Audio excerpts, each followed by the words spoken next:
میں سب سے پہلے گلگت بلتستان کی جو عوام جو پچھلے 75 سالوں سے گلگت بلتستان کی دیرینہ خواہش مطالبہ جو پاکستان کے کانسٹیٹیوشن کے اندر شامل ہونے کی، اس کے لیے مختلف ادوار میں بڑی کوششیں کی گئیں، محنت کی گئی، اور چونکہ پولیٹیکل لیڈرشپ کی کمٹمنٹ بہت ضروری ہوتی ہے، اس سے پہلے کہ وزرائے اعظم حکومتوں نے گلگت بلتستان میں جو الیکشنز کانٹیسٹ کیے، ان الیکشن کے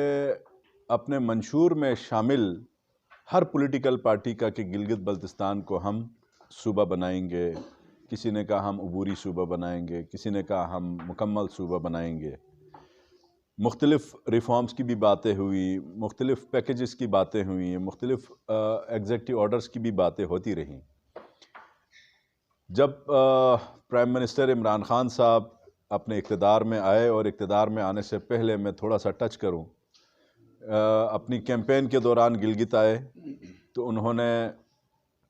گلگت بلتستان کو قومی دھارے میں شامل کرنے کا وعدہ کیا۔ وزیر اعظم بننے کے بعد گلگت بلتستان آئے 1 نومبر کو، انہوں نے گلگت بلتستان کی یوتھ کو فوکس کرتے ہوئے، نوجوانوں کو، کہ میں نوجوانوں کی خواہش کے اوپر انشاءاللہ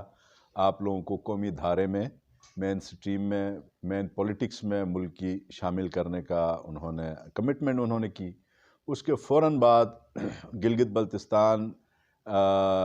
اسمبلی سے اسپیکر اسمبلی گلگت بلتستان نے کمیٹی کنسٹیٹیوٹ کی۔ اس کمیٹی کی روشنی میں وہاں پہ میٹنگز ہوتی رہیں، اس میں پی ٹی آئی کی ٹریجری بینچ کے بھی ممبران تھے، اس میں اپوزیشن کی تمام پولیٹیکل پارٹیز کے ممبرز موجود تھے۔ ان کی ایک کنسنسس کے بعد ایک قرارداد گلگت بلتستان کی اسمبلی سے یونانیمسلی پاس کی گئی، اور اس قرارداد کی روشنی میں وفاق کے اندر ایک committee prime minister of Pakistan نے کنسٹیٹیوٹ کی، جس میں ہائی لیول کمیٹی تھی۔ گلگت بلتستان سے چیف منسٹر اس کو ریپرزینٹ کر رہے تھے، مختلف میٹنگز میں گورنر گلگت بلتستان بھی اس کا حصہ رہے، علی امین گنڈاپور صاحب سے لے کے فورن منسٹری اور پھر منسٹری آف لا، ان سب نے 4 سے 6 مہینہ لگا کے کہ گلگت بلتستان کو قومی دھارے میں شامل کرنے کے لیے کن شکایات کے اوپر امینڈمنٹس کرنی ہیں، ان سب پہ غور و غوص کر کے، اور پھر یونائٹڈ نیشنز کے ریزولوشنز کو بھی سامنے رکھ کے کشمیر کاز کو نقصان دیے بغیر گلگت بلتستان کو پاکستان کا حصہ کیسے قرار دیا جا سکتا ہے۔ یہ سارا پروسیس کمپلیٹ ہونے کے بعد آج الحمدللہ ہم اس مقام پہ کھڑے ہیں کہ آنے والے ہفتوں میں، آنے والے ایک آدھے مہینے میں، 1-2 مہینوں میں انشاءاللہ گلگت بلتستان کی عوام کو prime minister of Pakistan, chairman P T I Imran Khan صاحب کی طرف سے جو وعدہ کردہ جو زبان تھی، جو ان کی کمٹمنٹ تھی، انشاءاللہ اس پہ پورا اتر کے اس صوبے کو ایک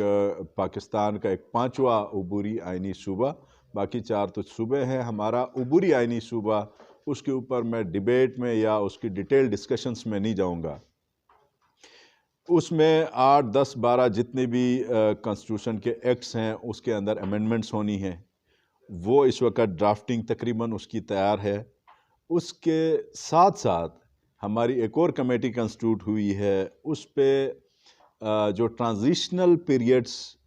جو ارتقاء کا ظاہر عمل ہے، اس میں ہمارا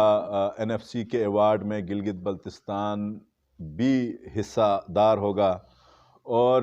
جو آج ہمیں ایک بجٹ ملتا ہے گرانٹ ان ایڈ میں، اس بجٹ سے بڑھا کے کس طرح سے ہم اپنے اس علاقے کی محرومی کو ختم کر سکتے ہیں، اس کے اوپر ہماری ڈیٹیل ڈسکشنز